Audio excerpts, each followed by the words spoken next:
Is this thing on? Are you ready, Matt? You're listening to Box Office Bingers with Matt Diaz and Ernesto Santos. Good evening, folks.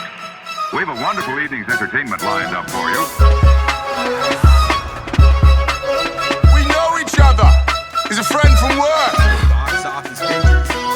And the only way that I know how to do it is to find you a bloody good devil.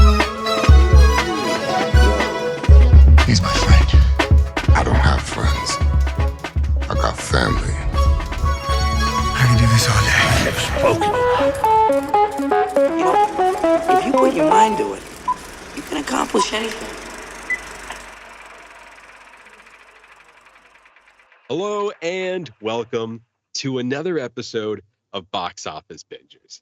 And it's not just any episode of Box Office Bingers. This is an extra special episode of Box Office Bingers. Not only is this episode 250, which is already a big milestone. Yeah. But you know it's a special episode for those who have been listening to us and watching us for quite some time now. We have now started to wear our signature bow tie t-shirts together. And when we wear our signature bow tie t-shirts, that means it's a special occasion. We only bring it up for Oscars.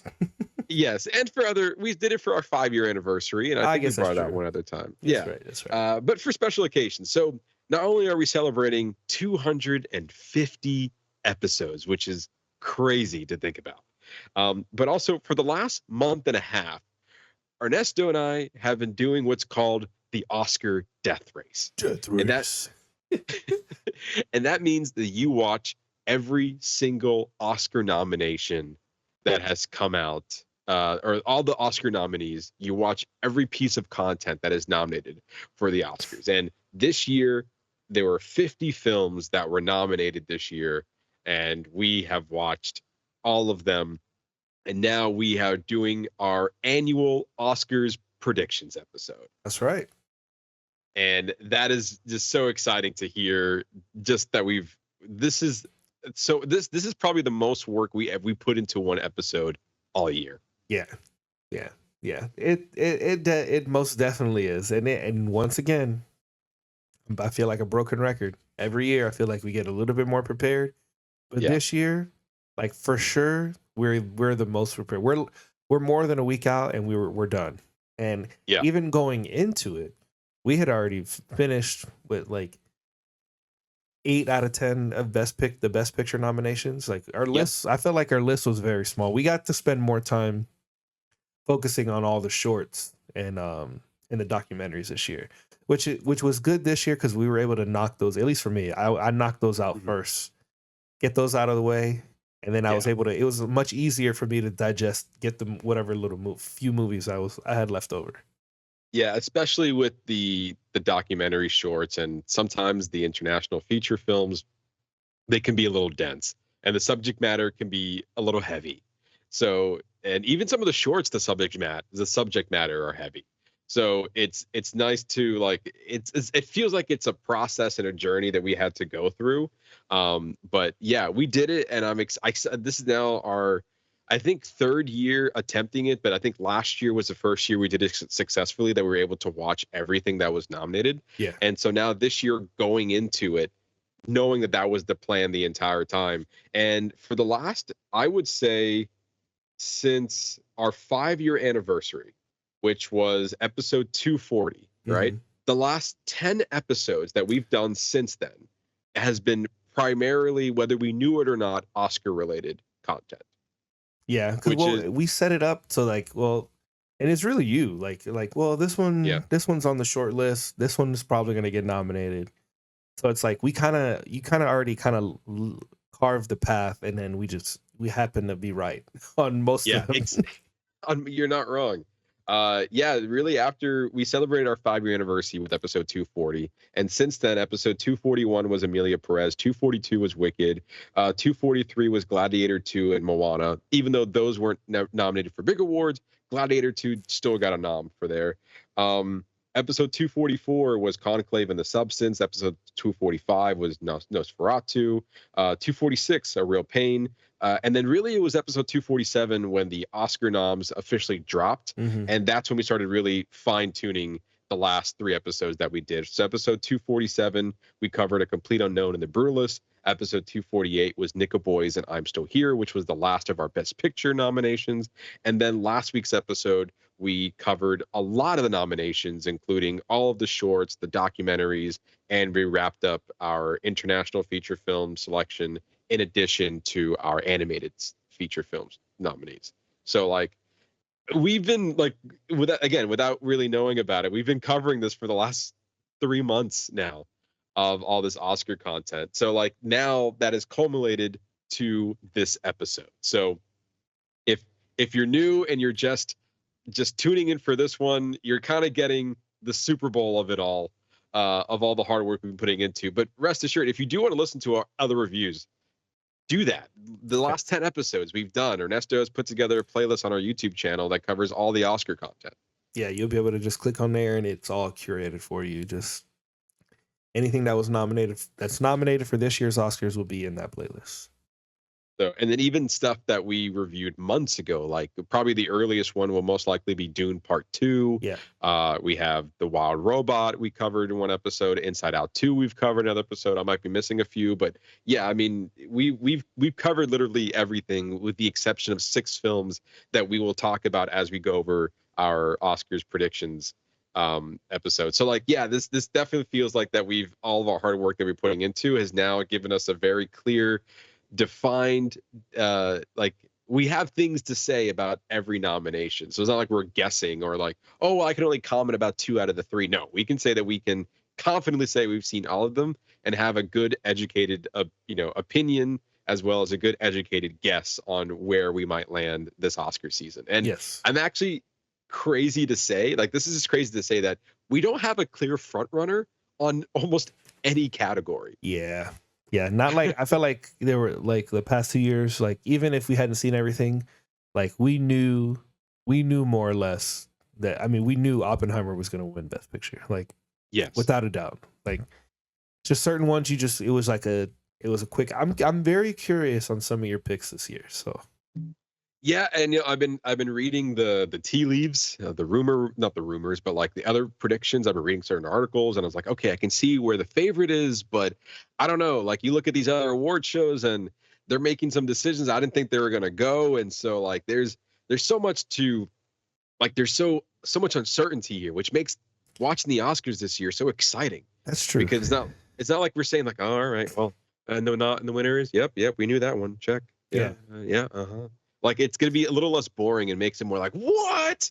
Hopefully, anyway. Hopefully, we're what? But before we dive into our 2025 Oscars predictions, I want to go over the lay of the land like we typically do every year, and just another reminder of some of the winners from our past, award shows. And let's first start with the Golden Globes, which was the one that kind of kicked it all off. So in the drama categories for Best Picture, we have The Brutalist. For Best Actor was Adrian Brody in The Brutalist. And then for Best Actress was Fernando Torres in I'm Still Here. In the comedy and musical categories, Best Picture went to Emilia Perez. Best Actor went to Sebastian Stan for A Different Man. And Best Actress went to Demi Moore in The Substance. For Best Director went to Bradley Corbett for The Brutalist. Best Supporting Actor, Karen Culkin for In a Real Pain. Best Supporting Actress was Zoe Saldana and Emilia Perez.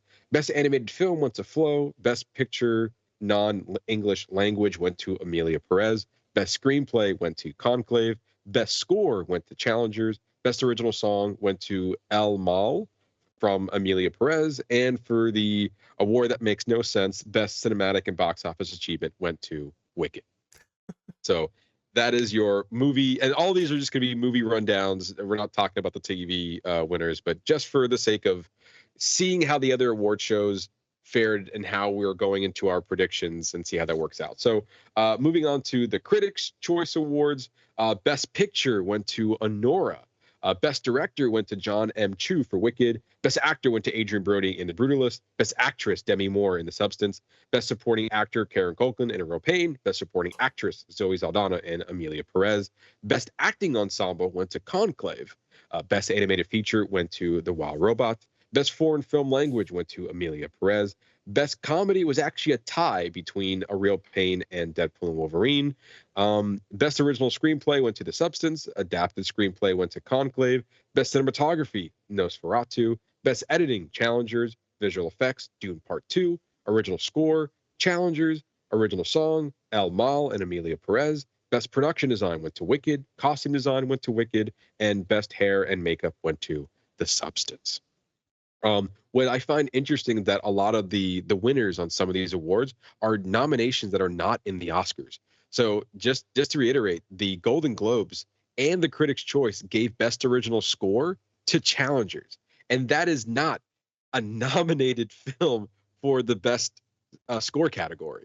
So we really have nothing to go off of in that particular category other than our own opinion and what other people might predict as well, which I find it very interesting. Typically, like, we can just, look at these. They're also winning. There's probably a good chance to win in the Oscars, but no, because the other ones have been winning. So that's kind of funny. And then the same for John M. Chu winning Best Director for Wicked, not nominated for the Oscars. So again, it's just a crazy situation where, like, we can't really rely on these other award shows to give us for not every category to give us like a good answer. Yeah, they give you at least a guideline so you can have an idea of where to go. But that also what makes this year more exciting. It really does.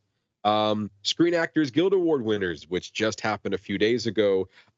Best performance by an ensemble, best performance by cast in a motion picture went to Conclave. This one was a surprise for a lot of people. Best actor went to Timothée Chalamet in A Complete Unknown. Best actress went to Demi Moore in The Substance. Supporting actor, Karen Culkin in A Real Pain. Best supporting actress, Zoe Saldana and Amelia Perez. And best stunt ensemble went to The Fall Guy, which, the Screen Actors Guild always recognizes stunt performance, and the Oscars should follow suit. We've been saying that for years. Oh yeah, absolutely. Mm-hmm. And also just quickly, because the graphics up here, and the Screen Actors Guild Awards just happened. A lot of the stuff that we've, and that's been happening in other award shows, like Shogun winning in the acting categories, as well as Baby Reindeer and Colin Farrell in the limited series. The big one for television was Only Murders in the Building. That's the first time it won, and it's been nominated for years and actually got a win this time, beating Hacks and The Bear, which are typically the favorites. And then Martin Short won for Best Comedic Actor as well. So I guess good for Only Murders in the Building for finally getting a win, but The Bear and Hacks are typically the favorites on those. True, very true. But anyway, moving over to the Producers Guild Award winners. For Outstanding Producer for Theatrical Motion Picture went to Honora. Outstanding Producer Animated Theatrical Motion Picture went to The Wild Robot. And Outstanding Producer of Documentary Motion Picture went to Superman, the Christopher Reeve story, which is not nominated for Best Documentary, but just something to note, which I found was interesting. Yeah, I've heard really good things. I've heard it's really good. Yeah, I've heard nothing but great things. And with Superman coming out in July, I kind of want to save it for that. Yeah, I kind of want to get into that Superman mindset coming into the summer. I get that. For the Directors Guild Award winners for Outstanding Directorial Achievement in Theatrical Feature Film went to Sean Baker and Honora. Outstanding Directorial Achievement for a First-Time Feature Film went to Remo Ross for Nickel Boys. Outstanding Directorial Achievement in Documentary went to Brandon Bellomo and Salva Utive. I probably pronounced that extremely wrong, but the directing duo behind Porcelain War, which is nominated for best documentary this year.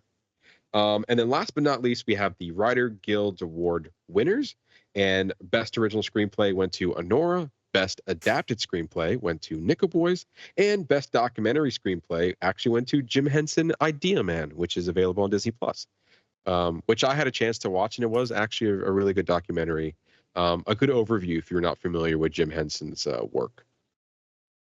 And so there you go. That is the lay of the land for most of the awards. Actually, I do have two more that I just found out this morning. I didn't have time to make graphics for it. But the Visual Effects Award, I believe it's called the Visual Effects Society, had their winners, and the winner for that went to Kingdom of the Planet of the Apes for best film for visual effects, which I found interesting. And then for the cinematography awards, which I forgot their proper name for it. Oh, right here. The American Society of Cinematographer Awards, they gave the top honors to Maria. So, so just a little more insight on each one of these guilds have their own award shows, and Yeah. that's who they're giving their top honors to. All right, so without further ado, let's dive in to our full Oscars predictions episode. Our full Oscars predictions for all the categories, all 23 categories, and we're going to start with animated short film. All right, so for animated short film, we have Beautiful Men, In the Shadow of the Cypress, Magic Candies, Wander to Wonder, and Yuck. All right, Matt, what are you thinking? Like we said before, we're just going to be giving our predictions. We're not going to be going over all of the details. We did those in previous episodes, so you can go ahead and listen to those episodes to get our full thoughts on it. But as far as my predictions are concerned, what I think should win is Wander to Wonder. I think that one was a very creative episode, created short animated film. I thought it was funny. I thought it was a really meta way of looking at these characters that are like, feel like their life purpose was this TV show, but they think they're communicating to people the outside world through a camera. I don't know. It had a very interesting perspective to it, but ultimately, I don't think it's going to win. I don't think it's going to win at all. And I feel like the one that's has the good chance of winning is probably Magic Candies. I think, to me, that's the front runner of winning. Second place, my guess is Yuck, because that's more universally, understandable. But my pick for should win, Wander to Wonder. Well, most likely will win Magic Candies. Yeah. So, I'm not surprised by that. Because you mentioned how much and you can listen to, I think, last week's episode when we talked about all the short films. But yeah, I think Yuck should win. But I agree with you. I'm gonna go with Magic Candies. I think Magic Candies probably will win. Yeah, especially because it's always like the favorite in these categories. Like even last year, it was like that well-produced. Like I forgot they used like a was it a Beatles song? I think it was something well known that it was the War one. Yeah, it was the War one. Was it Sonny and Cher, or it was some sort of big artist that covered? Yeah, it was. Did the cover? It was like the music. It was like from a popular like Christmas song too. Either way, I think it might be the Beatles. I could be wrong by it, but either way, it was based on a popular song, and that one, even though we didn't believe that was the best animated short, the year prior was the one that was on Apple TV Plus. That was like the boy, the horse, and the wolf or something. Oh yeah. And that was based off of a book as well, and so it seems like that the ones that are more well known will most likely get the win, and in this case, Magic Candies is off of a book, so it only makes sense. True. Yeah. All right. So moving on to live action short film, we have Aline, Anuja. I Am Not a Robot, The Last Ranger, and The Man Who Could Not Remain Silent. Where's your thoughts here, Ernesto? So I'm what I think should win. I'm stuck between two because I really like Anuja and I'm Not a Robot. But I think given the subject matter and kind of where we are and where people are thinking, I think Alien will be the one that will win. So I'm gonna go Anuja. Anuja should win, even though I think it has a better message. I'm Not a Robot is just funny. Like, it's just a well-constructed short. It's just really well put together. But I think as far as like messaging and execution, I think Alien is the strongest out of those. Yeah, I have to agree with you there. I Am Not a Robot is just It's fun. It's a great short. It's a fun short. Yeah, it is. You're right. It is a well put together short. I just don't think it's gonna have enough. Again, same thing last year. Even though Wes Anderson's short, was not the best one. It was the best looking one. Yeah, and it definitely had a good story, and it ended up winning mainly because it was Wes Anderson. Like, Yeah, and was it Benedict Cumberbatch? He was yeah, the main lead in that. exactly. So yeah, it was kind of it was one of those things where like we've seen a better short, but this is the one that's more well known. And I feel like The Man Who Could Not Remain Silent was really quick, and the messaging was just not 100% solid for me on that one. That's probably the least contender for me of winning the award. The Last Ranger also had a pretty good message. Yeah. I did enjoy that one a lot. I think the fact that I'm Not a Robot is not. It's funny, but I don't think it's going to win. So to your point, I think the one that kind of drives home the message and the climate that we're in right now, Aline probably will win, but I think Anuja has a really good chance of also getting it. It's really honestly between those two. It's hard to really for me to say which one should and will, because I think they both should. Yeah, I think they're both great. I don't think either one is like, I think both of them have an equal chance of winning. Yeah. But my thing is with Alien is that it's very relatable to our climate as a society. I feel like it has more legs to resonate with people who are watching it in today's time. yeah, and I feel like in some cases, sometimes they also go for like the better looking short, and that and The Last Ranger are probably the best looking documentary. I'm not sorry, live action shorts. So this one's tough, but I guess I have to agree with you. I think what should win, honestly, any of the three, like The Last Ranger, Ingenue, Aline, they all could win. What probably will win though, maybe Aline. I can't really put my finger on it, but I'll go with you on that. All right. Yeah. All right. So now we are moving on to documentary short film. And we have Death by Numbers, I Am Ready, Warden, Incident, Instruments of a Beating Heart, and The Only Girl in the Orchestra. And I'm going to go with... See, I think I Am Ready, Warden should win, but I'm kind of leaning towards Death by Numbers. But I'm actually, I don't know. I'm kind of flip-flopping between the two because I Am Ready, Warden was really well constructed. I love the way, like, to me, I could have watched a full documentary of that because I think it was so great how nuanced it is, just showing both perspectives about it. I'm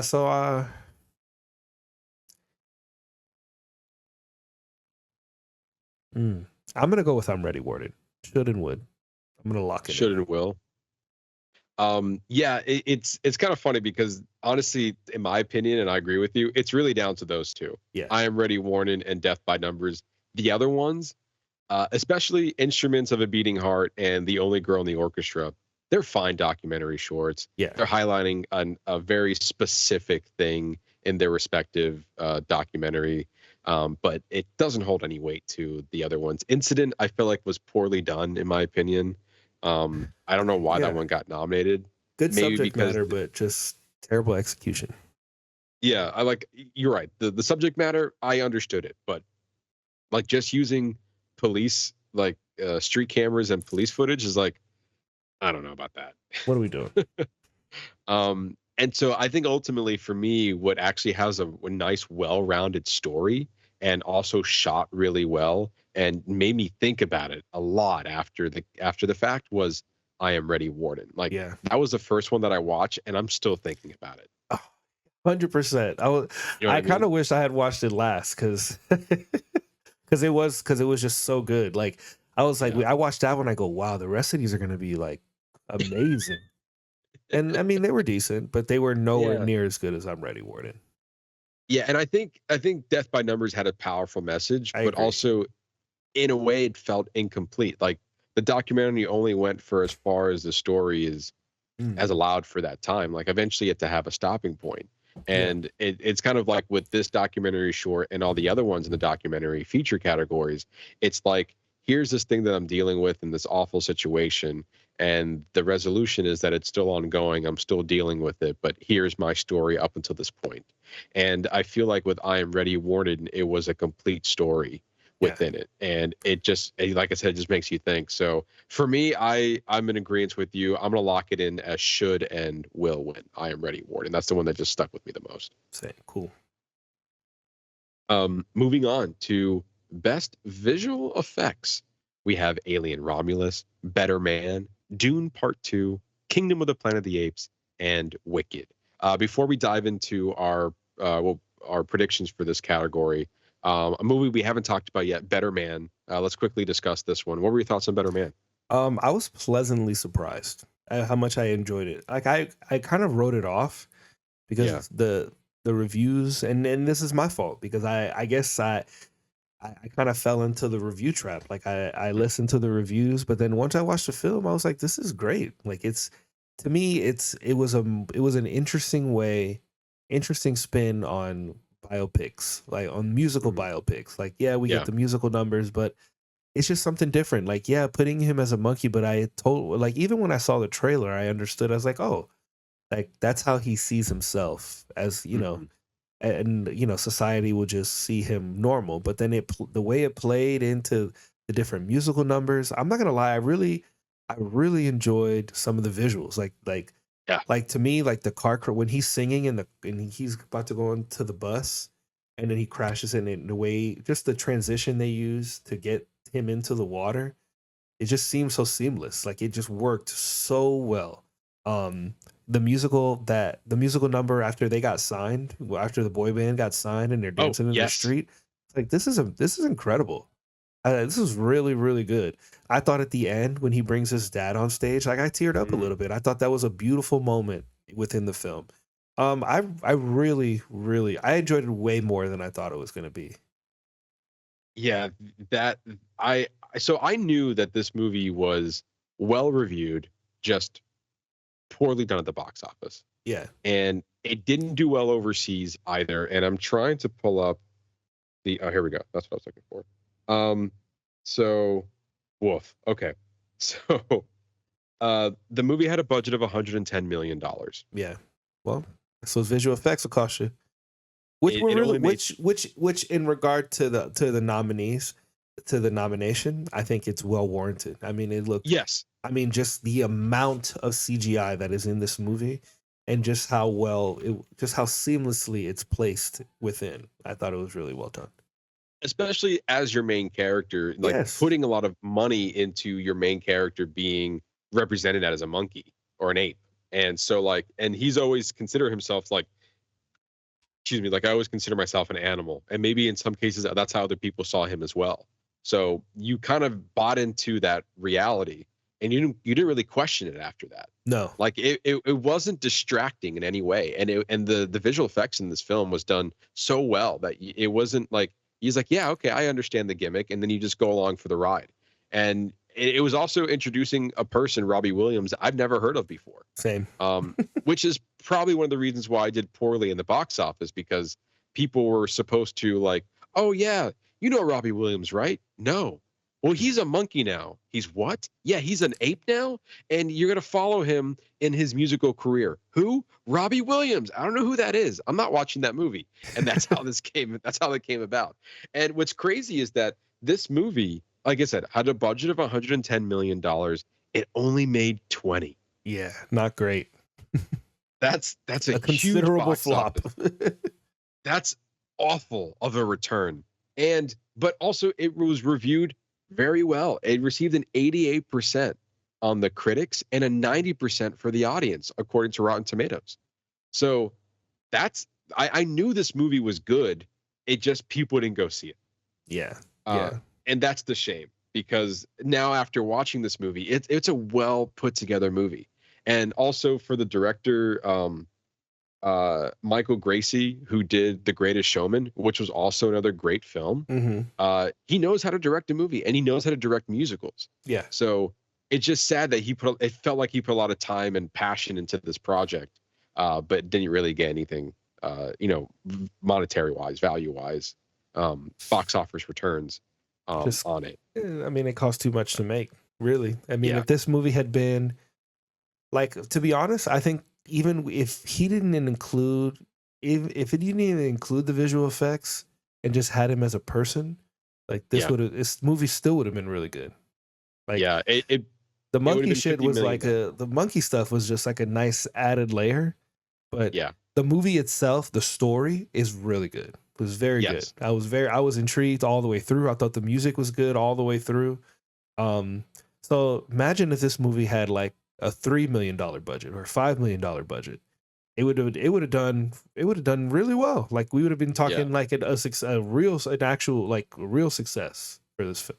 Even it, even if it was $50 million, like you still lost, but not that much. You know what That's I true. mean? That's true. That way you get some CGI. Yeah. And also, there was one part in the movie where, like you said, that he brought up his dad, and I almost would have preferred when he had that turning point that they would have went to the human side of him. So like Ooh. when he was all done and like like he's no longer seeing himself as a party animal, or just an animal in general, and like he's performing that last concert, that one night only concert, that when he brought up his dad. I think that would have been really nice to like visually see the change in his character. Like he no longer sees himself like this anymore. He sees himself as Robbie Williams, and that last 10 minutes of the movie with him performing would have actually just been him rather than him as an ape. I think that for me, that would have sold the story a lot better. That's just a small critique I have for the movie. I agree with you, and I thought the same thing. But then in that same scene, you go and you see like the different monkey versions of himself in the crowd. So Mm-hmm. my thought is maybe he does he you don't see that change because he's that part of himself has not gone away. He will always Yeah. see himself as the show monkey, but now he's learned to embrace the show monkey as part of his identity. Mm, That's kind of how I interpreted that. But I like your take because that was my initial thought. Like that would yeah. have really like leveled out the moment. Like it would just really hit a little bit harder. But then I thought about, well, given like how he portrays himself as a human being and Mm, like kind of the things that he's done and when they showed the apes in the like in the crowd looking at him but not judging him or like right. calling him shit or anything like that, like accepting it, to me that was how I took it. Yeah, and that's a good. I mean, I think both of our ways are really fair ways of interpreting that scene. No, I like that. Uh, I liked it. As soon as yeah, you said it, I was like, yeah, I like that. yeah. But yeah, and then to your point, I also kind of teared up at the end too when he like because he also has like he felt one way about his dad the Mhm. entire movie, and then he's like, this is a moment. He's singing the song, and then it cuts to like when they were singing them when he was a kid, and you're like, damn, that's good storytelling. That's good Great. storytelling. Yeah, it was really good. Kind of an underrated film. Like I think more people should go watch it. Absolutely. And this movie kicked off the year. I think it was like the second week of January this movie came out. Yeah. So it's available on video on demand if you haven't watched it yet. Eventually, it would hit Paramount Plus. It just didn't make it there just yet. But eventually, well, I'm sure it's just trying to recoup back some of its money in the VOD market. But now, in Yes. regards to the nomination for the Oscars, visual Yeah, effects. I 100% agree with you that it definitely deserves the nom. I'm happy that it stay there. That being said, I don't think it's going to win. No, I mean there's just too much heavy hitters in this year. Yeah.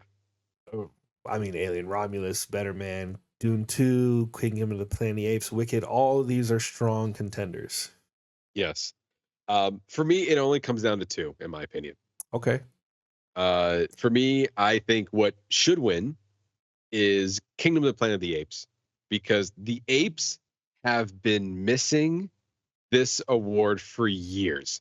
They've been killing it in the motion capture game, and they have given zero recognition for their efforts. And I think, even though I think Dawn of the Planet of the Apes might be a little bit better, this one it looks great. Hmm. Like I remember we talked highly about the visual effects in this movie, Oh, they're but fantastic. it's amazing.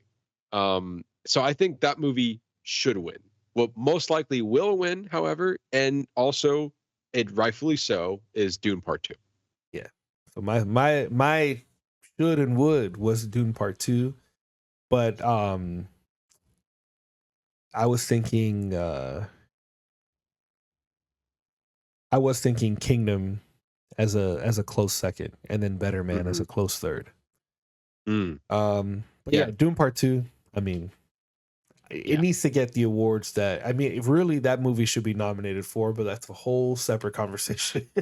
Probably for later on in the show. Probably. Yeah. But yeah, I'm gonna go Dune 2. Yeah, I think Dune Part 2, it's most likely to be shining in some of the technical awards, technical categories here. I think this one will get it for visual effects, but I would be pleasantly surprised if the award went to Kingdom of the Planet of the Apes, especially now hearing that it won in the Visual Effects Guild. So maybe it has a chance, but I think the Academy has spoken. It's has shown its colors on this particular category, and I think Dune Part 2 is gonna most likely win this one. Yeah. I think it's you, right? Yeah, sure. So nominees for film editing, we have Anora, The Brutalist, Conclave, Emilia Perez, and Wicked. What are you thinking, Matt? Honestly, when I think of editing, none of these movies stick out to me. Just putting it out there. But these are the options we got. And it's not Emilia Perez. Definitely. I don't. It's not going to be Wicked. And I don't really see it for Anora either. I think it comes down to The Brutalist or Conclave. Or I think it's hard for me to say should because I don't see it for either one of these films. So I will just say should, Conclave, probably will is The Brutalist. Like this particular category, I don't have much to offer here. So same. I feel the exact same way. I feel like that about one more category, and I'll tell you I'll tell you when I get there, and I'll see if you can figure it out. Okay. But for this one, I'm very close to you. I was actually thinking either Wicked or Conclave. But I think Conclave will win. I think Conclave will win for this. But I'm also just I'm kind of just indifferent. I'm sorry. I'm just indifferent to like all these nominations for the film editing. Yeah, because like honestly, the first movie I thought of was like, oh, Doom Part 2. It's like, oh, you're not there. Not even nominated. So what are my options again? Oh, this is my options? Oh, okay. Well, whatever you pick, since you're wrong. You can pick whatever the fuck you want. I mean, really, realistically, it doesn't matter because the one I think should win is not on this list. It's not on this list. I'm looking at the predictions here from Variety, and they're saying Conclave. So yeah, that was my second guess. My second pick. Yeah, so I think, sure, Conclave should, I guess. The Brutalist, I say maybe win, but you can flop those two. And I don't really have a should. I just which one might win. I think The Brutalist or Conclave are the best shots for winning best film editing. And at least when I think about either film, I just pick Conclave just because their use of editing for that, like, all that back and forth between between the different popes and just the different things that were happening. Whereas a Brutalist was like these just long, slow takes. You make a good point there. I just feel like also because the Conclave was long, like 3.5 hours. So I was like, shots to the editor, man. You mean The Brutalist? Spend a lot of time. You mean The Brutalist? Yes. Sorry, The Brutalist. Yeah, the movie was 3.5 hours, so the editor has to win something for editing that long movie, right? I know, right? That's like at least give an award for all of his efforts on that, very long film. But yeah, anyway, that's our thoughts on that particular category. All right. Yeah, moving on to production design. Nominees are The Brutalist, Conclave, Dune Part 2, Nosferatu, and Wicked. For me, to me, like when I think of production design, it's Wicked. If I'm seeing any other category, Dune Part 2 set up an amazing atmosphere, and the same for Nosferatu. But like Wicked, just like they built those sets, man. It's a lived-in world. I think should and will is Wicked. That's for me. That's hands down. Oh, I agree. It's kind of hard to argue. Though I think a close second would be Nosferatu for me. But I agree with you. I think Wicked absolutely should win for just the amount of what they did for their production design. I mean, they built the sets. They built that Steve Gutenberg head of him as Oz. They put a real Jeff train. Goldblum. Jeff Goldblum. They put a real train. Was it? It's a 10-ton train. I forgot how big it is. Might be 60. And it's on a real track. Like, Yeah. and those flowers, they actually planted those and planned ahead to have those real flowers in there. So it's. I mean, you have to literally give them their flowers. Yeah, and to your point, I remember reading about Nosferatu set, and it looks. I mean, they also built that real city from the ground up, and it looks gorgeous. To like invoke some of the settings here, and yeah, to me, it's like I will agree with you. I might take back my original statement. Dune Part 2, also a lot of sand. Same. I mean, he went out to the desert to shoot that film, so. Yeah. You have to give him credit for that as well. Like, he put them in the element, in the environment to make it as real as possible. Yeah. I just think there was just more to like, I think it like, there's one thing of like, hey, we went to the desert and film it. I'm not like diminishing any of that for Dune Part 2, but there was also a lot that went into Wicked to make it look like it did. To me, it was more complex. Yes. So yeah, should and will Wicked for me. Yeah, agree. All right, we're in agreement on that. So then we are going to move on to cinematography. All right, and I've already forgot how is it you again? I already forgot which one's you, which one's me. It's me. You just did production design. So okay, thanks. I got you. All right, nominees for cinematography: we have The Brutalist, Dune Part 2, Emilia Perez, Maria. And Nosferatu. So I guess we can stop and talk about Maria for a little bit. It was fine. I mean, the movie was very. I'm just being honest. It was a pretty movie to look at, like kind of like that, like orangey blue palette that they kind of set up using the black and white for the flashback scenes. It was fine. It was good. Nothing to like really rave all about. Yeah, I'm actually quite surprised how much I actually enjoyed Maria. Oh, okay. I wasn't honestly, the thing that stood out to me was not the cinematography. It was Angelina Jolie's performance. Like, for me, that's what really stuck out throughout the whole movie. She was like, her poise, her demeanor, her sternness, but also directness and calmness throughout the whole film. I was like, I am kind of drawn to what you have to say right now. And I give her full credit for that performance. And even when we get down to that category, I feel like that she deserved the nomination for that performance. But that being said, yeah, to your point, a pretty film to look at. I don't see it for cinematography, even though even the Cinematography Guild gave it the top honors. I don't particularly see it. Not compared to some of these other movies. No. And even going back to the nominees for this, Emilia Perez, no. Maria, no. For me, it comes down to Dune Part 2, The Brutalist, and Nosferatu. And in my opinion, I think should and will Nosferatu. Close second, Dune Part 2. See, I'm flipped. I think Dune Part 2 should win, and I think Nosferatu is my number 2. So who do you think will win? I'm gonna go with Dune 2. I'm hopeful. I think it should win, and I think it will win. To me, when I was one of the things that I stood out to me the most when I walked on Nosferatu was its cinematography. I feel like if there was any award it's going to win, I feel like it's going to be this one. I don't know. I think it's pretty strong in the next category as well when we get there. That's fair. But yeah, I think it's a tough one because Dune. I did not have a chance to watch Dune Part 2 again before this episode.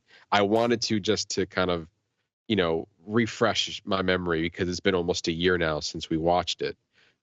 Originally when it came out in theaters. So yeah, I do think that Dune Part 2 has a good chance, but I think Nosferatu has a small edge. So for me, should and will Nosferatu, again, close second is Dune Part 2. Okay, we'll see. There's been quite a few times where usually we flip flop. Yeah, yeah, for sure. But you think Should and Will is Doom Part 2? Correct. Okay, all right. Moving on to costume design, which is a very kind of a well-rounded, interesting category here. A Complete Unknown, Conclave, Gladiator 2, Nosferatu, and Wicked. Ernesto, your thoughts? So for me, it really comes down to two of them, and that's Nosferatu and Wicked. I mean, for obvious, they're both just so well done. Yeah.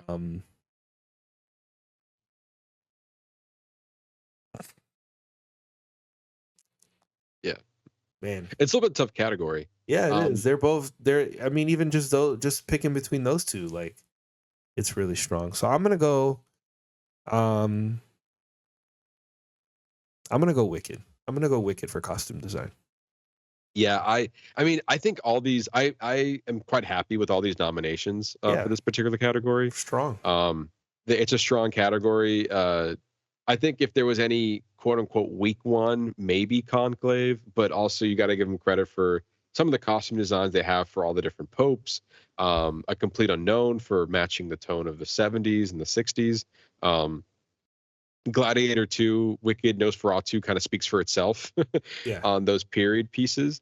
But for me, I think Should and Win is Wicked. For the same reasons for production design. It was the amount of detail they put into this movie. Like, those costumes look amazing.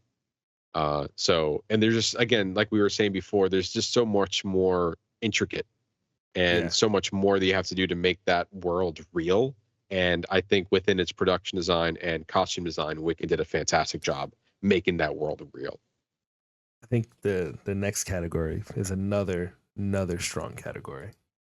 Yes. As we move on to makeup and hairstyling. So makeup and hairstyling, we have A Different Man, Amelia Perez, Nosferatu, The Substance, and Wicked. So what are you thinking, Matt?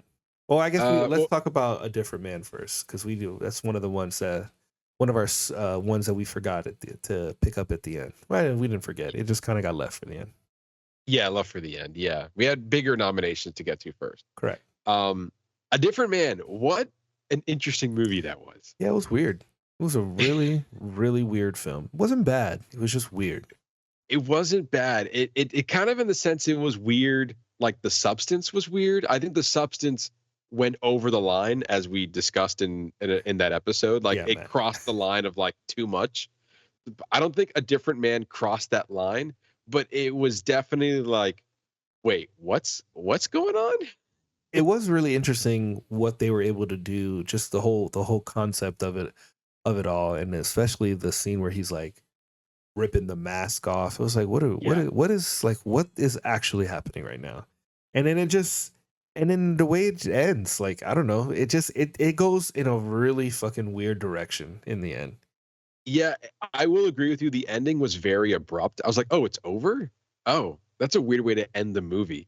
But I kind of liked it. You have this person who has this this figurement to their face, and they're going through a procedure to kind of get it done. And so then he's going through this new experimental phase.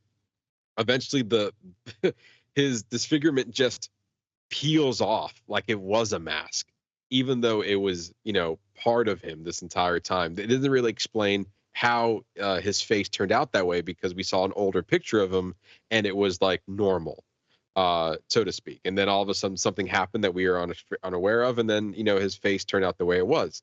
And so then the movie goes on. He takes this this experimental drug or procedure that just literally melts, like, it fixes his face for him at the end of the day. Then he starts looking like Sebastian Stan. But then you get this weird shift of, like, he doesn't feel comfortable with his new life, so much so that he lied about being the person that he was. Like, oh yeah, Edward, he died. And so then the neighbor who he's, grown an attachment with, started to do a play off her interactions with Edward, the neighbor that he said died but didn't, because it just turned into Sebastian Stan. And then he wants to be Edward in the form within this play, because there's a role that was meant for him, and he got this mask from some of the molds from the surgery that he was undertaking. And then here comes the meta part. It was that we have another person that has a very similar disfigurement to him with the utmost confidence, all about him. And this was and this was like a real person. Like this wasn't a mask or makeup. This was actually a real person. His face actually truly looks like that. And what's interesting is that, like, you see the confidence that he was able to bring in. You see Sebastian Stan so much jealousy, and almost at the end of the day, he is living the life that he probably would have loved to live if he had the courage to live that life, instead of being in the shadows and being like ashamed of what his body looks like. Oh yeah, it's 100% what it was. And then you just see him slowly spiral into madness. I mean, yeah, he gets injured, and then he stabs his physical therapist to death, and then he's suddenly let go, and then he just from jail, and they just happen to meet him for dinner. Like, I don't know. It was a good. I do appreciate the concept, and I see what they were putting down. It was just a strange film, but I liked it actually. I actually really enjoyed it too. I was like, and then we'll get into it, but like, Sebastian Stan won the Golden Globe for his performance in A Different Man, but yet he was nominated for the Oscars for his role in The Apprentice, not for his performance in A Different Man. Yeah, and I think we'll get into that when we get into our acting categories there. But I just found the whole thing interesting. But I did enjoy his performance in A Different Man. Yeah, I agree. That being said, I think it 100% deserves a nomination for makeup and hairstylings. I completely see that. Emilia Perez, no. Nosferatu, 100% see it, especially with Nosferatu himself. And I mean, absolutely. I mean, what is his name? Bill Skarsgård. Thank you. His performance and his portrayal of Nosferatu, he was unrecognizable in as Nosferatu. Wicked, I can see it. Definitely all the costumes, a lot of the makeup, it's 100% there. The substance, man. Yeah. that movie took leaps into the final act of this film. That it did. So to me, this is a very interesting category. For me, it really comes down to Nosferatu and the substance, and I gotta give it to the substance. I knew you would. So I think this one's tough. This one's really tough. But at the end of the day, I think Should and Will is the substance, with a close second to Nosferatu. I feel you, and I'm gonna go flip. I'm gonna go Nosferatu will win, and the substance is a close second. Okay, so you shouldn't win Nosferatu for you. Yeah. Okay. All right. We'll see. I do. Yeah. It's gonna be. I'll be surprised if it goes to not those two. Yeah. I'll be like, well, fuck that. Like, they're wrong. They're wrong. Anyway, moving on. Let's talk about best sound. So, best sound. We have Complete Unknown, Dune Part 2, Emilia Perez, Wicked, The Wild Robot. I mean, I gotta give it to Dune 2. I mean, I know everybody. I know everybody wants to forget about it. Like, but this movie is incredible. Like, I think people forgot just because it came out so long ago. Yeah. But this movie is amazing. There's so many different aspects about this movie. This movie fits the meal. Yeah. Of why it should win, even though it's not even up there for best director. But 100%, like, it should scoop up the awards. It should, especially this one. I think it just everything it did to capture, like, to make the sounds of the damn sandworms and just to pull us into the environment of Dune. Like, I was totally here for it. So I'm gonna go should and would to Dune Part 2.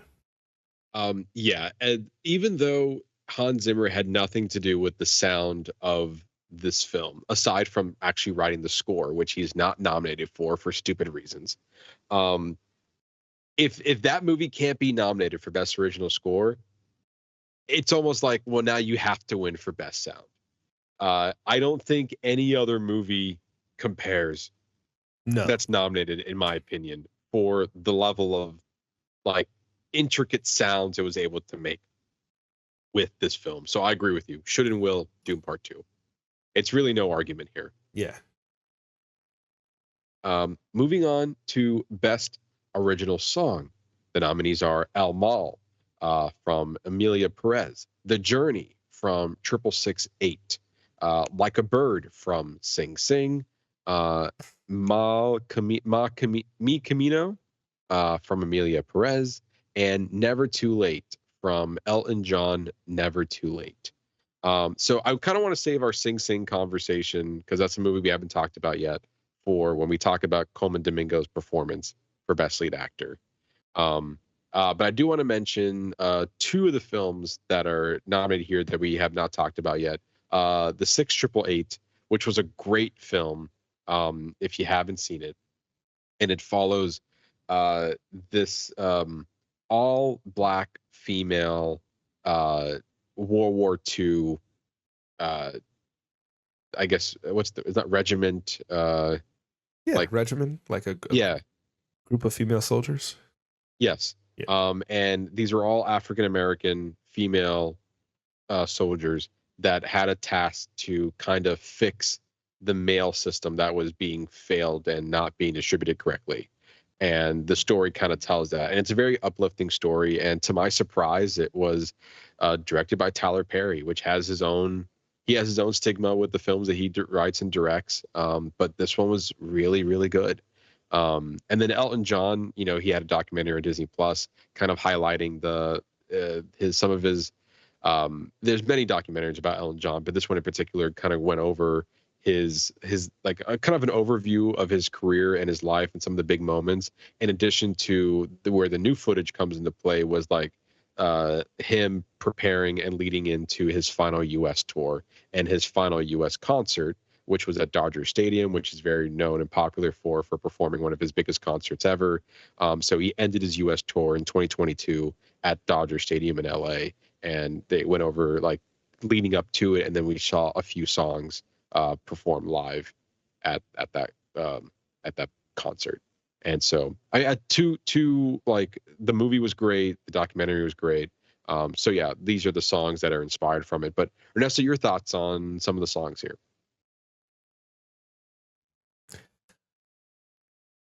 I don't really have a dog in the fight. I'm just being honest. Don't care. Not that I don't care. It's just I don't. I will say here because no, go ahead.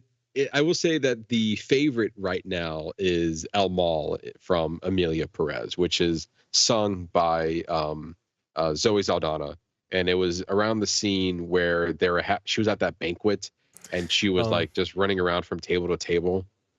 I remember, yeah. Yeah, and then the other one from Emilia Perez, Mi Camino, is sung by Selena Gomez, one of her own solo. I think the only solo she had in the movie, it was Selena Gomez's song. So what are your picks? I'm gonna defer to you on this one.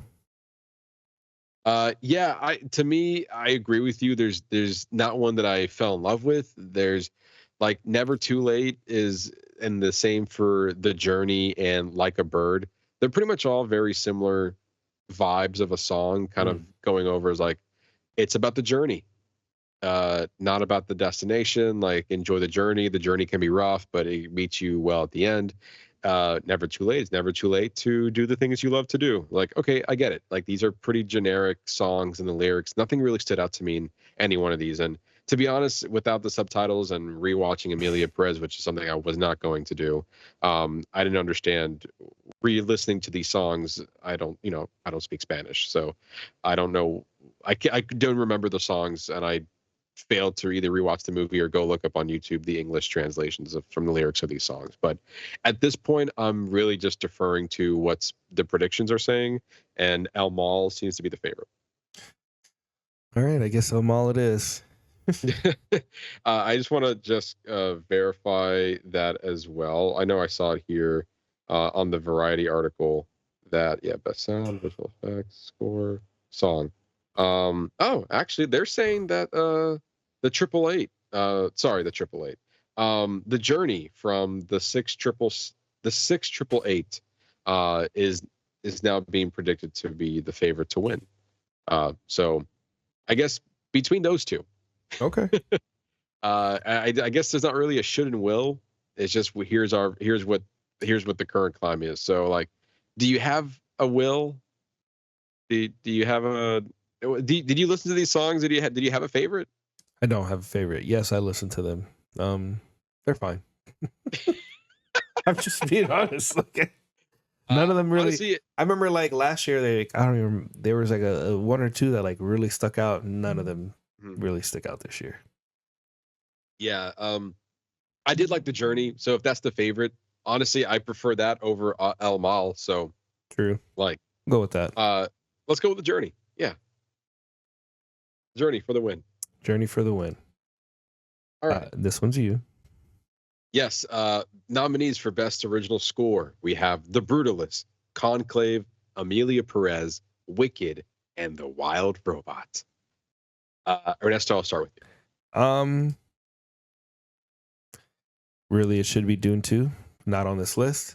So as give it off the list on here, I'm gonna go The Wild Robot. 100%. Right. Should and It's will The Wild Robot. Like out of this Like- list, it's the only score that sticks out to me. Like I actually remember it. Like it's something. It was a strong focal point of the film. Like none of the other ones, I couldn't tell you. I mean, Wicked, you can't count it because it's a musical. So Yeah, it's hard when you have a musical with popular songs to focus on the score.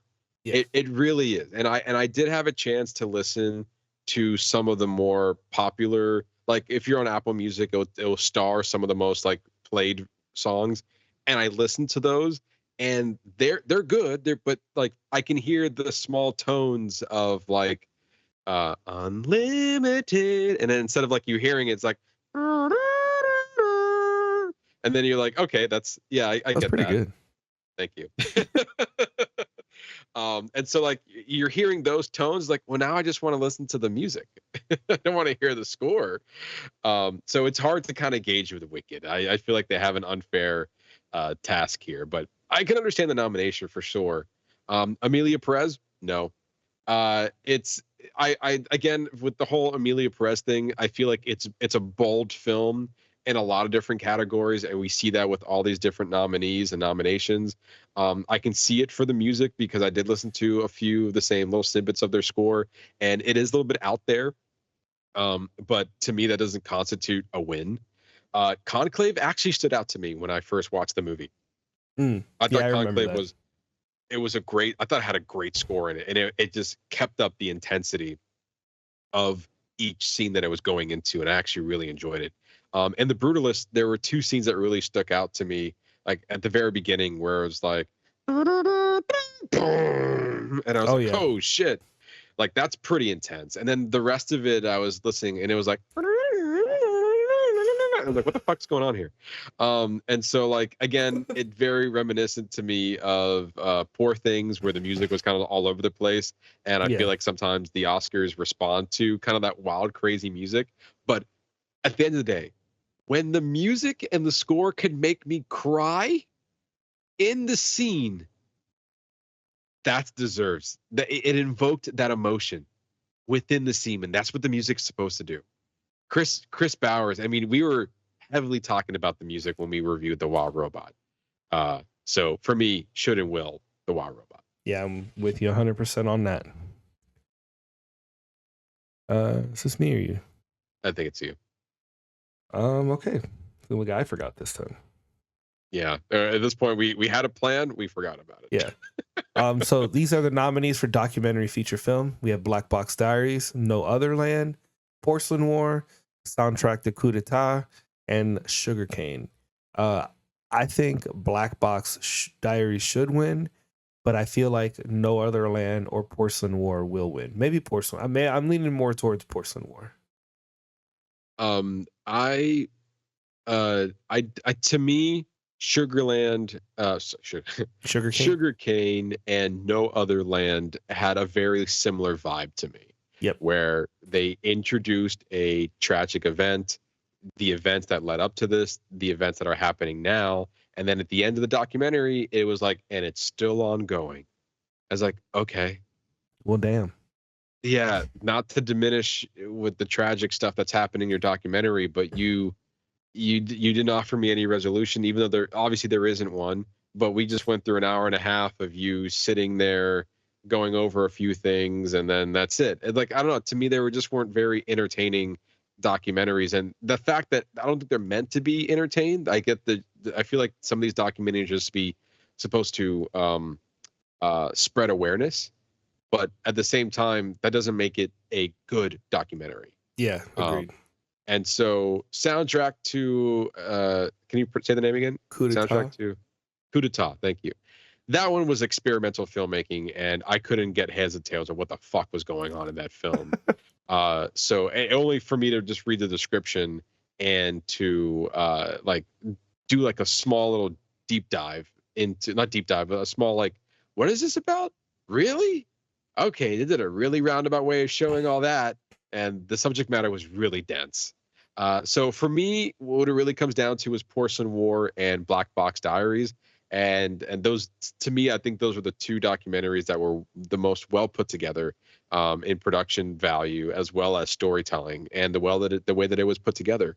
But I think for me, that has the slight edge is Porcelain War. I enjoyed watching this documentary more than I did Black Box Diaries. I think Porcelain War conveyed its message very well. Some of the animation that was put into it, this one stuck out to me as well. The music in this documentary slaps.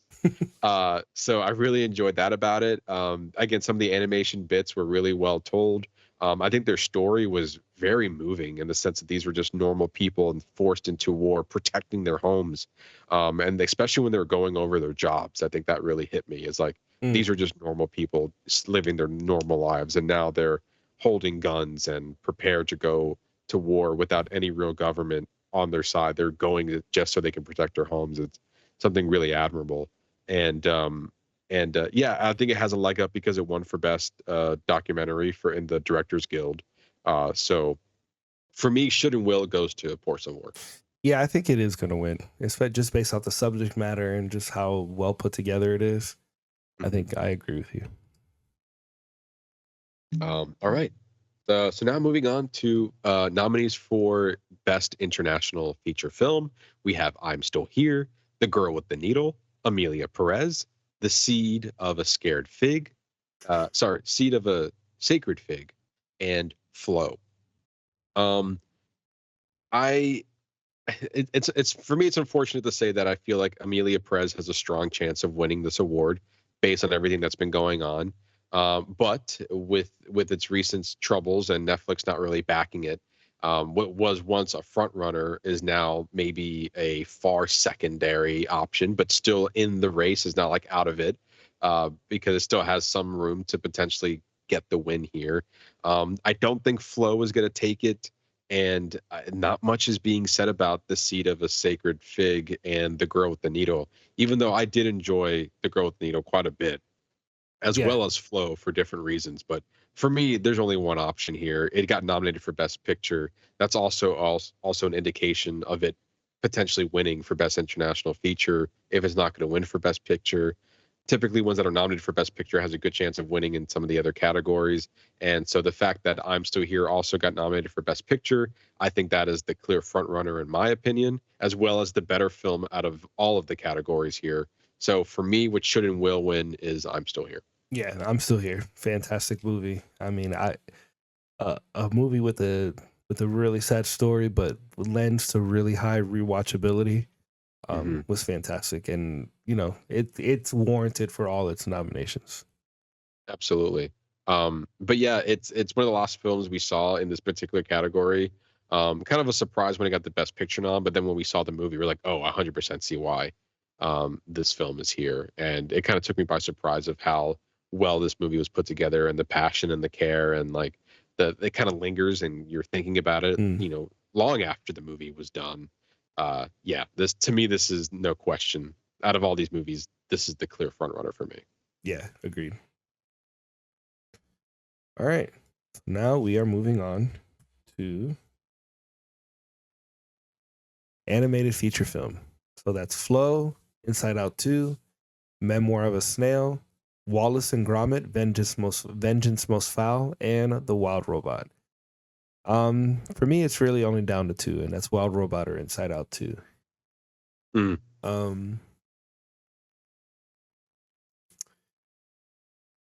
I think Inside Out 2 will win, but I think the Wild Robot should win. That's interesting. You said that. Because honestly, the real contenders that have been sweeping in this particular category has been the Wild Robot and Flow. And Inside Out 2 has not really been talked about much, but to your point, it does have a good contender. It could be the sleeper hit. Like it just could sweep in, and people love Pixar. True. So that can easily get the win there. But I am thinking Wild Robot as a strong number one. Yeah. Wallace and Gromit, Revenge is Most Foul. Again, kind of appreciated for its claymation animation, but ultimately it's just a silly movie with these characters. There's not a lot to it, in my opinion. Flow, even though it's a high contender, is another movie that was beautifully animated. You told a great story with no dialogue whatsoever, following these animals in this adventure. It was a very sweet film. Constitute as far as winning Best Animated Feature, maybe not, but I think it has a definitely a strong chance. Inside Out 2, what a fantastic story that was. A great follow-up from the original, and telling a story about anxiety and telling it in a way where children can understand. Beautifully done, beautifully animated. Pixar knocked out of the park with this film. Memoirs of a Snail really caught me by surprise of how much I enjoyed this story. And even though for me, like the animation of it all, like I've seen claymation, I've seen it done, I guess maybe better in other films, but ultimately the animation looks great in this movie. But the story for me was really stood out. It's comedic, like tragic tone that it had throughout the whole movie, and it was really suck you in on the story that it was trying to tell. It did. And it had and it was like a sad story like this whole time, but there's always invoking this little bit of hopefulness that was kind of stringing you along, that things can get better. I was just blown away of how much I enjoy this movie. But for the same reasons that I am praising it for its score, the Wild Robot for me should and will win this. To me, it's like this movie was some of the best stuff I've seen in years. The animation, the storytelling, this film has the full package. Yeah, I agree. Deserving to win Best Animated Feature. Quite honestly, I would be surprised if it doesn't. Yeah, same.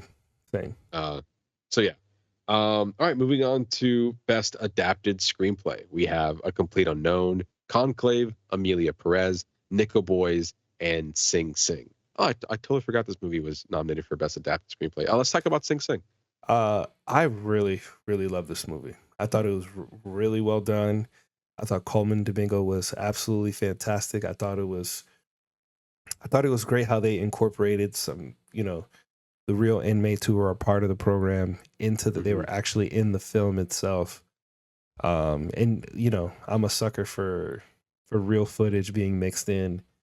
And I thought it was great. Yeah, I thought it was a nice touch because I did not know that they, put in they were using real life people, real inmates that were involved in the program and had big prominent roles in the film. Yeah, they weren't small roles. They were pretty much throughout the whole movie, and they held their own for sure. And there was just something so raw and real about it. Like, when they're practicing when he's practicing on stage and the guy walks behind him and he kind of stops and he's like, "Oh, why are you walking behind me?" And it causes this argument. And that one older guy just like, "Stop." And he kind of just lays it out for him. Like, this is a place where where you can learn how to be human again. Yeah. And I just thought that was just so interesting. Like, you think in that environment, like that's how they see themselves, as inhumane. Yeah. And this is a one place in that inside of the place where they can go and kind of rehabilitate themselves, when theoretically you're supposed to be going to this place in general to be rehabilitated if you are to come back into society. Yeah, and to every point you said, I think the best thing one of the things you said that really I agree with is that it does feel like it's raw. Yeah. It feels real. It feels lived in. You understand where these people are coming from, and then even to the point, it's like, what's the point of any of this? Why are we doing this? Like, what's the point? And I thought that, to me, that was like one of the scenes that really resonated with me, where like Coleman Domingo is kind of wrestling with the fact that, you know, he's doing everything he can, good behavior. He did one bad thing and he's living with that regret for the rest of his life, but he's doing all that he can within this program, within the justice system, judicial system, to make sure that he can get out and be a free man. And like, you can say that he had reaching a breaking point. It's like, why are we dressing up and doing any of this? What does it mean if we're not trying to get out of here, you know, or trying to be better? And like, you saw the emotions and through his performance, as well as throughout the whole movie with all the other inmates. And so much so, like, so, you know, somebody died in this film as well. Yeah. So like raw is a really good word to describe this movie, and you felt that throughout. And it was the same thing as A Real Pain. It was one of those contenders that it could have been nominated for Best Picture, but ultimately, you know, it didn't get that nom whatsoever. But we did see it, you know, pop up in some of these other categories, like Best Original Song, Adapted Screenplay, and what we later talk about, Coleman Domingo for Best Actor. But as far as for the Adapted Screenplay category, I can 100% see it. Nickel Boys, the same. Amelia Perez, no. Conclave, yeah, I can definitely see it for Conclave, and A Complete Unknown for sure. Like, all these movies, with the exception of Amelia Perez, have been beautifully adapted into their own right. And I mean, yeah, sure, even Amelia Perez, it's like, I know we've been knocking on this film a little bit, but like, yeah, sure. I mean, depending on the subject matter of the book, it could have portrayed it very well, for all I know. But just as far as a movie's concerned, we're not a big fan of it. But ultimately, for me, it comes down to two movies here, Nickel Boys and Conclave. And this one has been kind of bouncing back and forth between, like, if there is a split between original and adapted, it's honestly sometimes just goes down to Conclave or Nickel Boys. That's, to me, where the high contenders is. It's really hard to see which one might take the win here. So I don't know. At the end of the day, it's a tough one to kind of go back and forth with. Given that it's been winning some of the awards, I feel like Nickel Boys. I feel like Conclave should win, but Nickel Boys will win. But that said, I can easily see that could easily be flipped. Yeah, my toss up was actually Nickel Boys and Sing Sing. But I'm leaning more towards Nickel Boys. So I think Sing Sid should win, but I think Nickel Boys will win. Yeah, and I think Conclave should win, but Nickel Boys will win. So yeah, I think we're both agreeing that Nickel Boys has a strong chance of winning this one. Correct. All right. So moving on to nominees for Best Original Screenplay, we have Honora, The Brutalist, A Real Pain, September 5, and The Substance. This particular category is interesting because we have a lot of great scripts here. Honestly, as far as what I think are the high contenders and based off the other award shows, The Brutalist is not being looked at for its screenplay, so I don't think that has a chance of winning. And no one's really talking about September 5 as much as we enjoyed the movie, and you can hear our review in previous episodes on the film. I don't think it has a lot of legs to stand on. I think A Real Pain is a great film. I think it's a great film that I think it should win, quite honestly. That's one of the ones that, like, if it can win anything, well, I take that back. It actually does have a good chance of winning in some of the other categories. But I think this one honestly should win. The script was amazing. The two that has just been on the award circuit lately that has been winning, however, is Honora and The Substance. So I think what should win is honestly a toss-up between A Real Pain and The Substance. What most likely will win, however, is Honora. Oh, see me, I'm locking it in. A Real Pain should and would. It absolutely should win. And honestly, that's a bold move. It's just like, hey, I'm putting all my eggs into A Real Pain. Yeah, I am. That movie's damn near, at least for me, that movie's damn near perfect. it's it's a great movie. I'm not disagreeing with you. I mean, we both reviewed it, obviously, and we both gave it a 5 out of 5 stars. Um, yeah, I think it's a great movie. I just think, given everything else that it's surrounding it, I don't see it winning. That's my only. I just don't see it winning. I'll be pleasantly surprised if it does. I think the real contender here is between The Substance and Honora, based on some of the other stuff, and I think Honora will win. Like I said, I think Honora will win. A Real Pain and The Substance should win within respects. I just love I think the story for The Substance is fantastic. I know. I enjoyed it so much, and you know that already. Yes, I do. So yeah, I think both A Real Pain. Yeah, I said it already. But yeah, Honora I think has a good chance of winning though. But All right. Ernesto, all in on A Real Pain. I'm all in. All right, so let's go to supporting actor. Yep. We have Yura Borisov for Minora, Kieran Culkin for A Real Pain, Ed Norton for A Complete Unknown, Guy Pearce for The Brutalist, and Jeremy Strong for The Apprentice. For me, it's once again no-brainer. Should and would Kieran Culkin for supporting actor. I mean, he was incredible in this movie. Like, yeah, he like blew all the competition out of the water. Like, he was so good in this. If there's any category this year that is a lock, and because it has won in every other awards program so far, is supporting actor and supporting actress. It's, to me, those are sure things, 100% going to happen in my opinion.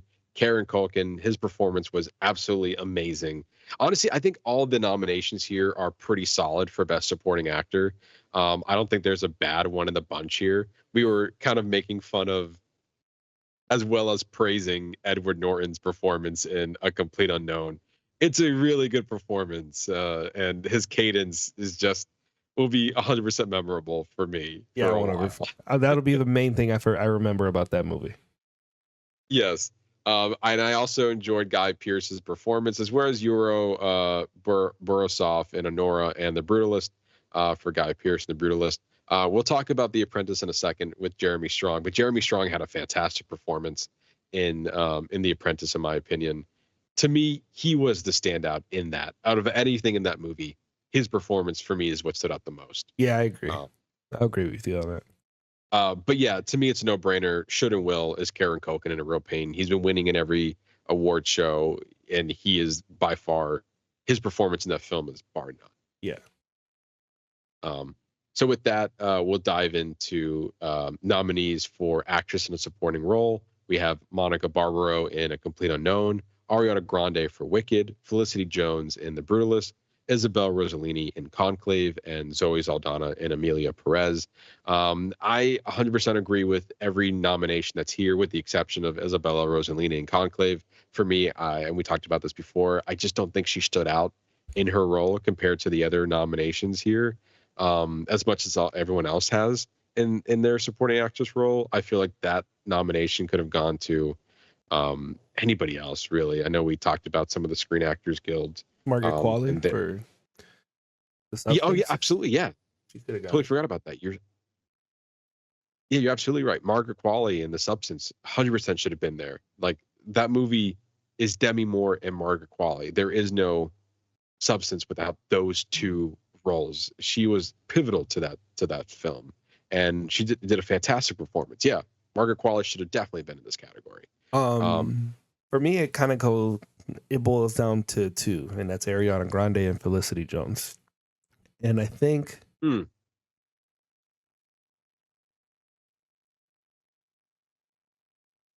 that's interesting. I think I'm gonna go Felicity Jones.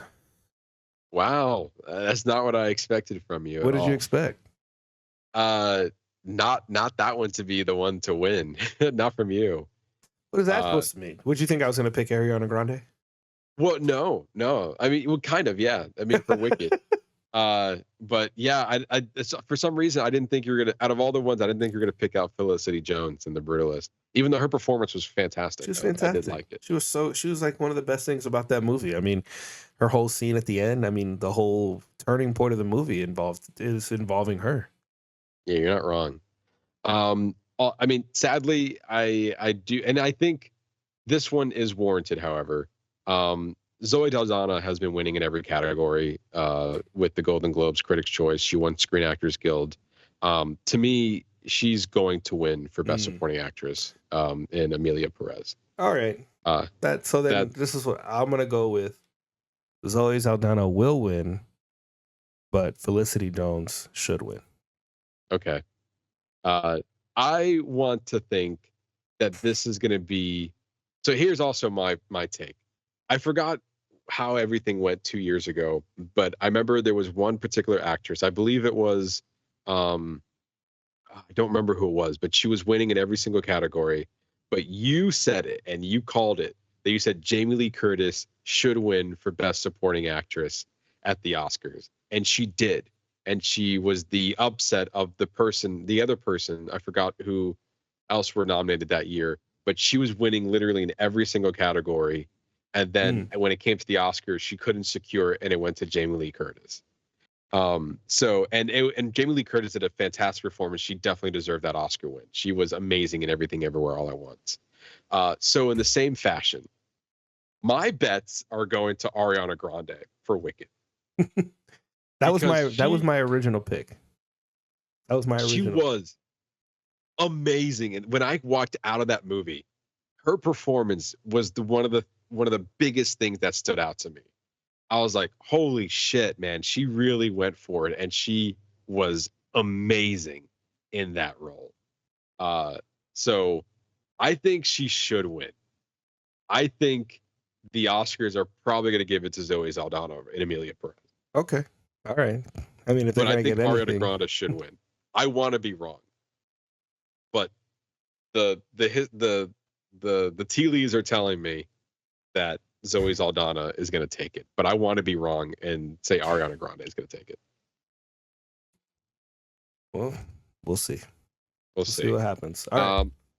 So, actor in a leading role, we have Adrian Brody in The Brutalist, Timothée Chalamet, Complete Unknown, Coleman Domingo in Sing Sing, Ralph Fiennes in Conclave, and Sebastian Stan in The Apprentice.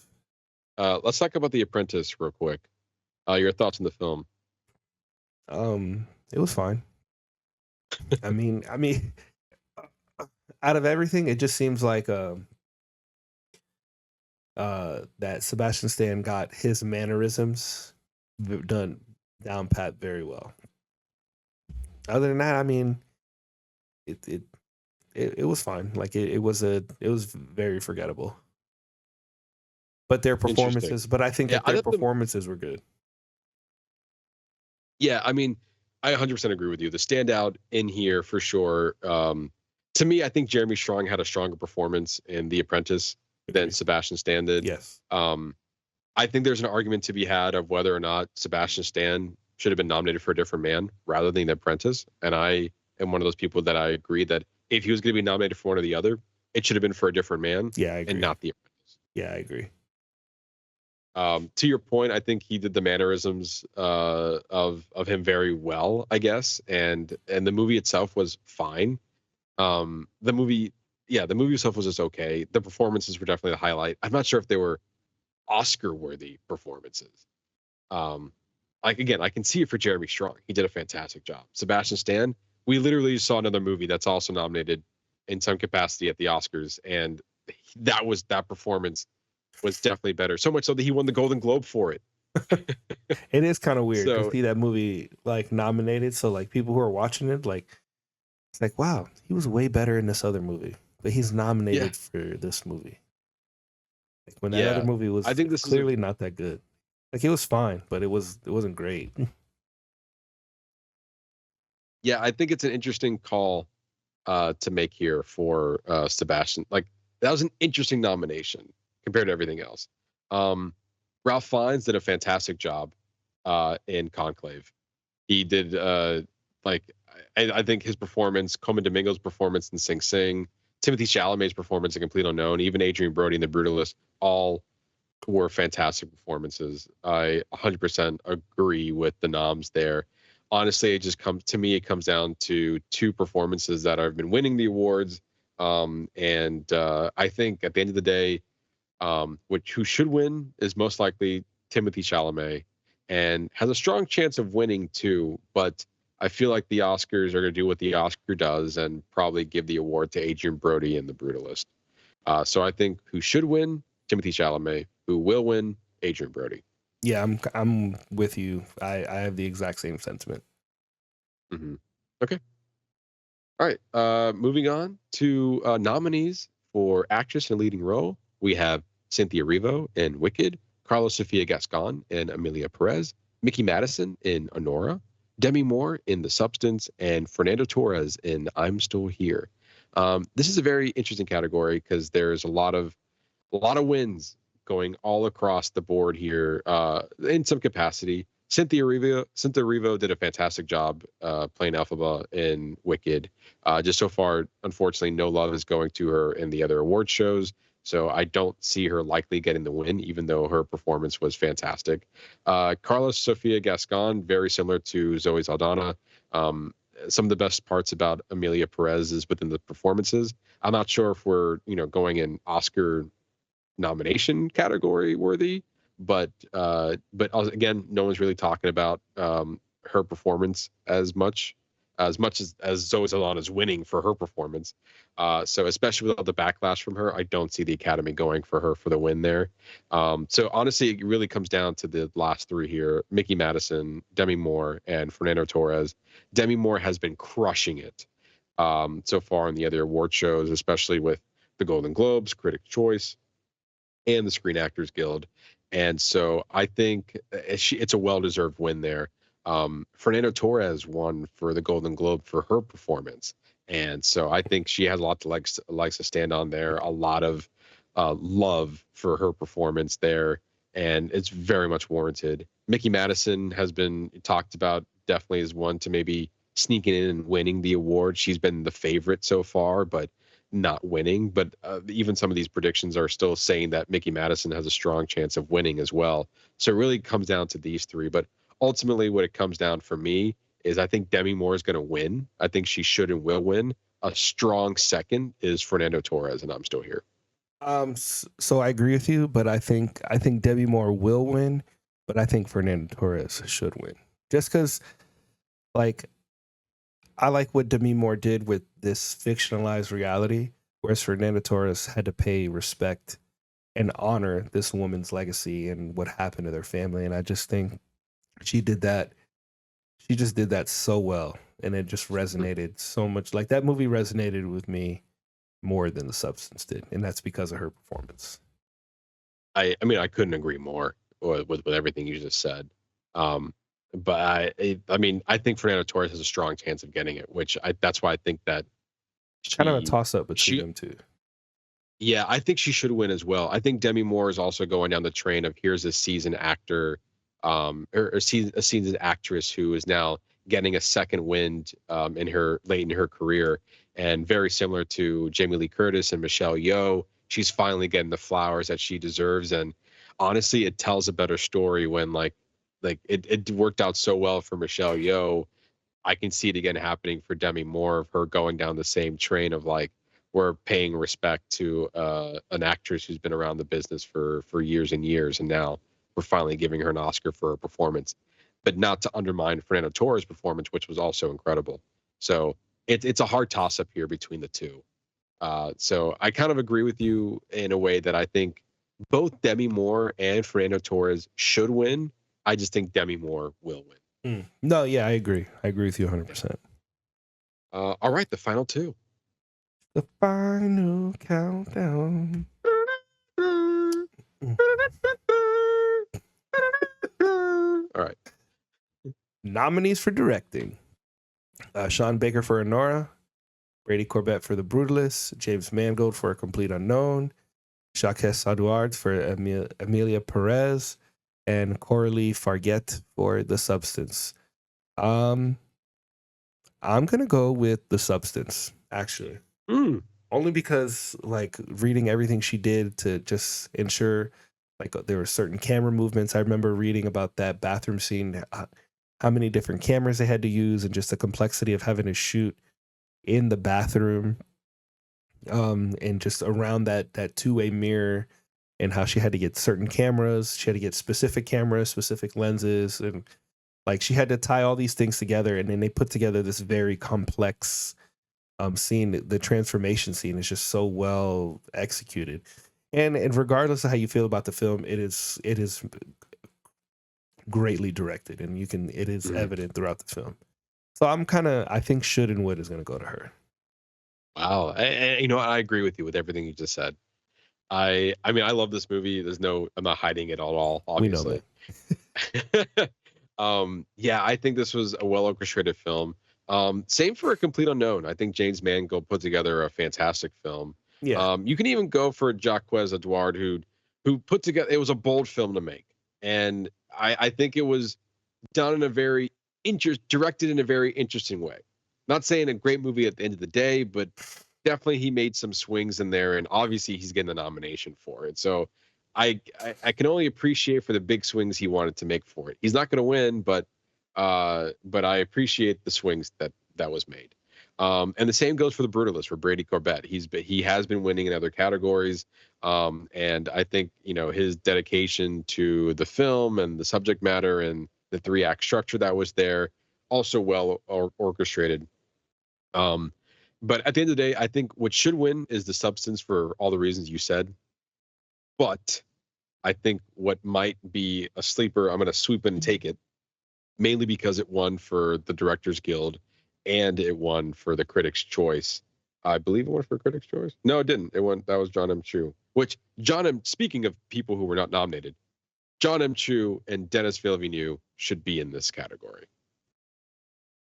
Well, obvious. I mean, that goes without saying. Yeah. They got robbed of this Oscar nomination. I think if Denis Villeneuve and John M. Chu were in here, we were having a much different conversation. Yeah, it would be between them two. The conversation would be like, all right, the rest of them were good, but it's really between these two. Yeah, I think they both got robbed and I really hope that they really rectify it for John M. Chu for Wicked for Good. Let's just hope that they change that next year. Yeah. But with that, I think who should win? The substance. What most likely will win is a toss-up between The Brutalist and Anora, to be honest. They have been the favorites so far. So I think either one of those two will win, maybe with the leg up to Anora. Secondary goes to The Brutalist, but I think what should win is definitely the substance. So for all the reasons you described, that movie was very much well orchestrated and hands down to the directing and the style that it was directed in. Yeah. All right. And last but not least, we have nominees for Best Picture. As Ernesto likes to says, this is the full meal, baby. That's the meal. These are the 10 movies that they have listed that are the complete meal. Whether we agree with them, you're about to find out.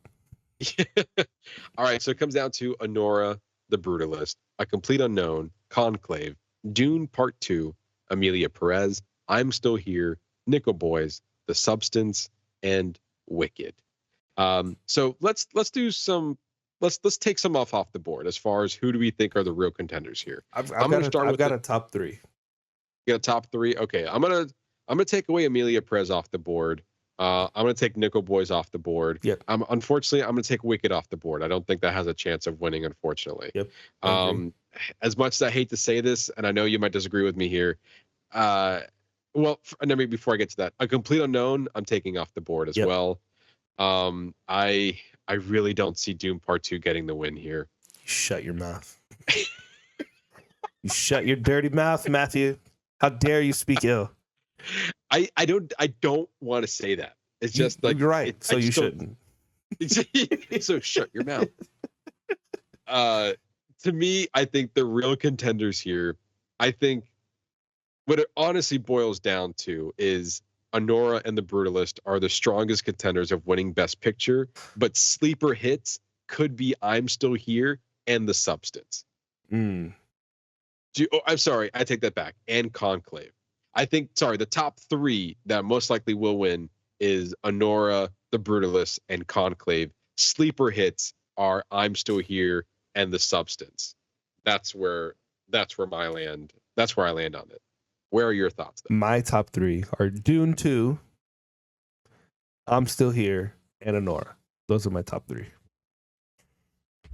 Okay. As far as like, are we So- want to give a clear front runner? Are we giving it could and should? Because I'm Yeah. kind of like up in the air, because what I think will win is not going to win. I know Dune 2 is not going to win, but I think it absolutely should win. Yes. So I if I had to pick of what I think will win, interesting. I'm gonna go. I'm Still Here, because I think that movie's fantastic, and I think it has some good legs to stand on. I'm sorry. I take that back. I think that's my other. I think should win, but what I think will win is Anora. I think I'm Still Here is going to get Best International Feature. Yeah.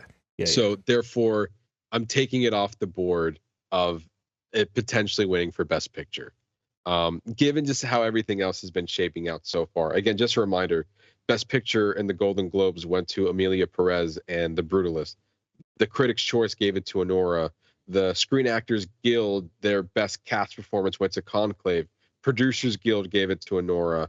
Directors Guild gave it to Anora. Writers Guild gave it to Anora. Like, I feel like Anora has the strongest chance of winning Best Picture. All right. So I'm going to go Dune 2 should win. Anora will win.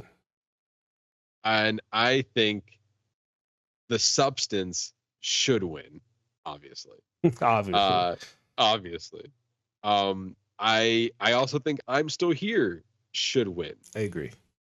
But like I said before, I think it's going to win in an international feature, and I think that's the highest is going to get here. So I'm kind of, again, taking it off the board here. So should win The Substance. What will win, however, it's a toss-up between Anora, The Brutalist, and Conclave. That has the 3 strongest chances of winning. I think there was an interesting statistic that I read, or maybe you sent me a video on it, is that I think they're saying like 70% of films that won producers, directors, and writers won for Best Picture. 70%. Yeah. So therefore, I think Anora has a good chance of winning Best Picture. Second runner-up, Conclave, and then third, The Brutalist. But ultimately, I think The Substance should win. And I don't disagree with you. I think Dune Part 2 is a fantastic movie. It definitely should be up there as well. I agree. Yeah. So there it is. That we went through all 23 Oscar nominations and our predictions on who we think should and will win. Whew. We did it, Ernesto. We did it. Hold on. Where's Hold that? on. Yeah. Hold on. Yeah. Where's the? I want the horns. Where are the horns? Okay, hold on. Oh, yeah. Oscars 2025, y'all.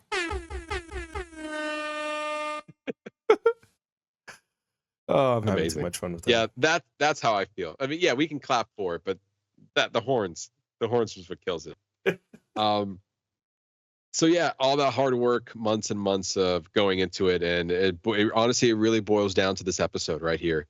This episode is really what we do it for, to give our honest and true opinion on every Oscar nomination, and to some degree, you kind of be like, oh, what's the point? Who matters what they think? And honestly, it doesn't matter what they think at the end of the day. It comes down to your own opinion and how you watch the movies. But these are the people of the Academy, and they're they have the prestige honor of having the option to nominate some of what they feel is the best films of that year. And that's something worth looking into. As much as a movie buff between Ernesto and I think it's worth looking into, like, what did Academy think? What did the Academy think was the best of this past year? And whether or not we agree with it. And sometimes they're wrong. Yeah, which we've explained 1,000 times over. For a lot of these categories, like, I just don't see it. And then the Oscars are going to do what the Oscars are going to do. But sometimes we 100% agree with it. Like The Substance for myself, and Dune Part 2 for Ernesto. It's like, at the end of the day, at least it was recognized for a nominee for Best Picture. Whether it won or not, at least what we feel should be recognized is also getting recognized as well. So at least there's some value into that. But yeah, we Ernesto and I are going to be anxiously waiting to watch the Oscars coming this Sunday together, and as per usual. Together, yes, we're going to watch it together this time. It's going to be great. I mean, we put so much work into it. We might as well just watch it together. We're going to have the most fun watching this together anyway. Yeah. Oh yeah. We may even hold hands. We'll see. We may even hold hands. Yeah, we'll get some food. We're gonna have a party. It's gonna be a blasty. We're gonna have a party. What? It's gonna be a what? Sorry. It's gonna be a blasty blast. Have a good time. A blasty blast. Yes, I'm looking forward to this watch party. Sometimes we don't have the time. We don't have the timing. The timing's not right that we can watch together. But this year we're making it work, because if we did the work, we might as well enjoy the party at the end of it too. Yeah, exactly. Yeah, so B2, and also what a good way to wrap up our 250th episode on something that we literally spent, many months preparing for. So you definitely come back. We're going to have a bonus episode, which is our recap of the Oscars. So be sure to come back and, see our reactions on the winners. You've already listened to us talk about predictions. You're not going to come back to listen to us talk about the winners. That seems really odd. Come on, kid. So go ahead and come back and listen to that episode as well. But if you want more from us, you can always follow us on all of our social media channels on Facebook, YouTube, and TikTok at Box Office Bingers, our X and Letterboxd page at Box Office Binger, and our Threads and Instagram page at _Bingers. The fun doesn't stop here. It continues on all of our social media channels. So be sure to follow all of them just to keep up on what we're doing, as well as be up to date on the latest episodes and just some of the other fun stuff we do on all these social media platforms. We truly, really do appreciate you just listening to us just talk about movies and kind of going with us on this journey as we are discovering and going through all the Oscar noms. So I hope this is something you guys enjoyed. Because we enjoyed really doing it, and I feel like every year we're just making a little bit better of how we approach it. Yeah, and I kind of like the way we did it this year. Yeah, this year was a solid year. Yeah, even though we don't agree with all the nominations, but I've always enjoyed the ride going into just completing everything and saying that we have an opinion and a formed opinion on all the stuff that's nominated. Yeah, exactly. So it's always a fun time. Now we can go back and start watching the stuff we actually want to watch. Go back to nerd. We can go back to watching nerd shit. Watching what? Watching nerd shit. I'm I got Spider-Man to watch. I got to go see the new Captain America movie. I haven't done any of that. Yeah, on my birthday, I said this one's for me, and I went to the theater. I went to the big IMAX screen on iDrive. I got my birthday coupon that gave me the free large popcorn and drink. I was like, I'm gonna go watch the new Marvel movie. I'm gonna have a good time doing it. And then I walked out of the theater, and you're just gonna have to wait to hear our opinion on the next few episodes. Ooh. But there's always a good time for me. It's not often I get to watch a new Marvel movie on my birthday. So we're gonna go ahead and do that. Yeah, just take advantage while you can. Exactly. So yeah. Anyway, thank you everyone for listening to us going through our Oscars journey and listening to us with our predictions. Come back next week for our bonus episode where we will go over and recap all of the winners of the Oscars and kind of see how everything turned out. See if we were right, see where we were wrong, and some of the highlights that came from the award show.